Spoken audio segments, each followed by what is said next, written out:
Welcome back to your stat course.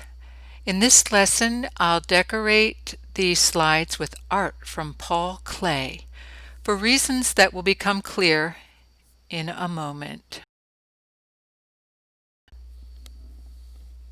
Here's a quote from Paul Klee. After all, it's rather difficult to achieve the exact minimum, and it involves risks. I included Paul Klee as a theme artist for this video because he had a knack for distilling objects down to their simplest forms. This is one of the goals with descriptive statistics. We try to remove the unnecessary detail in a set of numbers and present the essence of the dataset. We have to make decisions along the way. We have to ask ourselves, did I distill the information down enough? Have I eliminated the right amount of unnecessary detail? Or did I distill it down too much? Did I remove some things that should have been left in? A statistician's job is to continually make these kinds of discerning judgments. We have to give up some information as we cut out unnecessary parts. And of course, there is risk involved in this. Paul Klee, an abstract painter known for his sardonic wit, noticed this fine line between too much and too little when he commented on his study strategy preparing for his final exam at the Gymnasium of Bern. His quote again was, "After all, it's rather difficult to achieve the exact minimum, and it involves risks."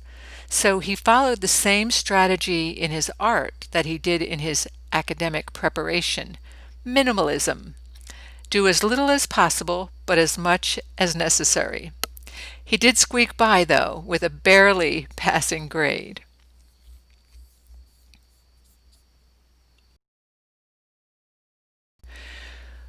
We'll continue with the theme of the Neoplasticine artists, the idea that we can distill objects down to their simplest form, that by selecting the correct tools for this summary, we gain information at the same time that we are losing information.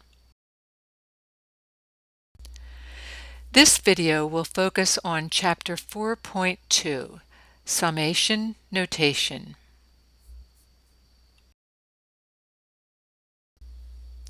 The topics for Chapter 4.2 are Summation Notation, Summation Operator, and Properties of the Summation Operator.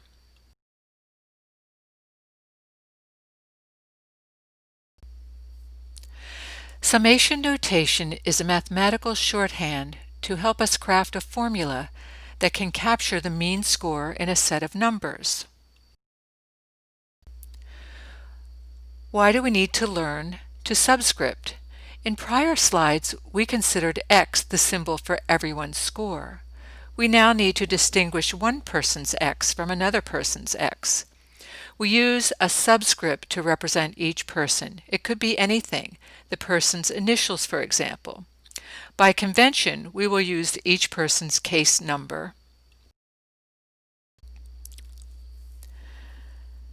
So here's an example of subscripting. X sub 1 is the score of the first person in the dataset. X sub 2 is the score of person 2 in the dataset. And then you just continue subscripting, and the subscript number would be the case number for where that person is in the dataset.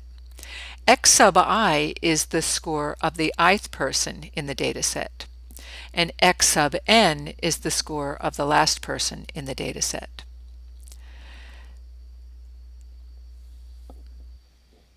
So X sub I has a subscript I, and it's a generic subscript that can be substituted by any person's case number. X sub n has a subscript n that can be used as the last person in the dataset because the last person usually has a case number that is equal to the number of people in the dataset, and this number is symbolized with n, or sample size, as we've learned before. Summing scores. The first step to finding the mean is to sum the scores. If we do not have access to summation notation, we symbolize this the old-fashioned way as follows: x sub 1 plus x sub 2 plus x sub 3, and so on, until we get to the last person in the data set, symbolized by x sub n.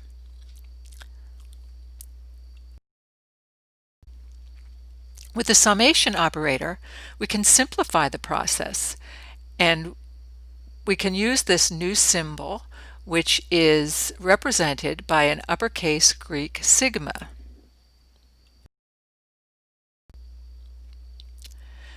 The following symbol reads: apply the summation operation to all objects or numbers of the general form x sub I.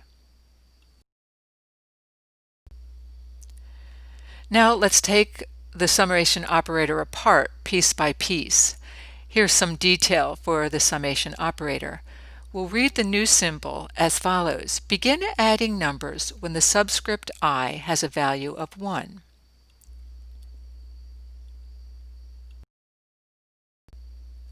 And then we'll read this new symbol as stop adding numbers when the subscript I has a value of n, the last person on the list.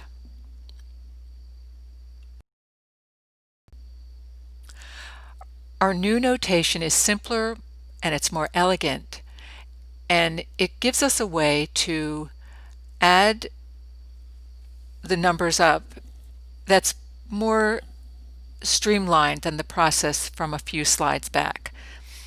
So we see, here's what we saw a few slides back. We broke it out into x sub 1 plus x sub 2 plus x sub 3 and all the way to x sub n. And our new, more elegant form is sigma from I equal 1 to I equal n of all the x values. Now we can talk about computing the mean. After applying the summation operation, we arrive at a sum, a number. To compute the mean, we must divide this number by the number of cases, symbolized as n.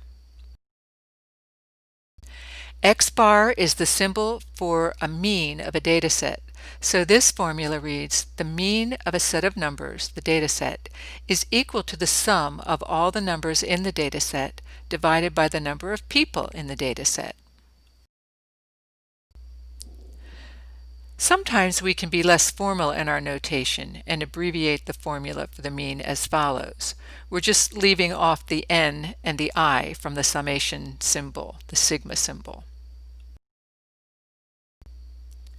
Suppose k is a constant. That means k has the same value for every person in the dataset. And suppose x and y are variables. That means x and y can have a different value for each person in the dataset. The following equalities hold true for sigma. The summation operator. I will present these properties in the same spirit of the theme of this lesson and others, which is that statistics are supposed to make tasks easier, simpler, and more elegant. For example, for equation A, why go through the whole process of multiplying k times x for each x, when you can simplify the steps by just multiplying k by sigma x? Property B and C will also save you steps as shown in the next several slides. So we have sigma kx equals k times sigma x. So the k again is a constant. It's the same value for each person in the data set. So we can see that sigma kx equal k times sigma x. If k is equal to 2, then sigma 2 times x is equal to 2 times sigma x.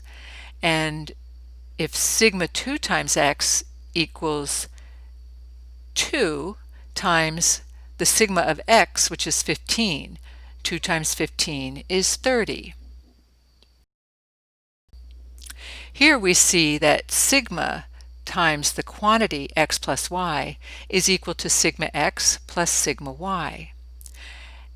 And so if we have a data set like the one in this slide, sigma x is equal to 25, sigma y, adding up all the y's, is equal to 30, and we just add those two numbers together, 25 plus 30 equals 55, and that simplifies our task. Here again, we see with subtraction the same property holds. Sigma x minus y, in parentheses, is equal to sigma x minus sigma y. And so if we add up all our x's and we get 25, and we add up all our y's and we get 30, then sigma times the quantity of x minus y is 25 minus 30 equals -5. Sometimes we encounter a dataset where a variable is constant for each person in the dataset, as seen in this dataset. The variable k has a value of 2 for all 5 people in the dataset. The summation of a sample size n times the constant k equals 5 times 2, or 10.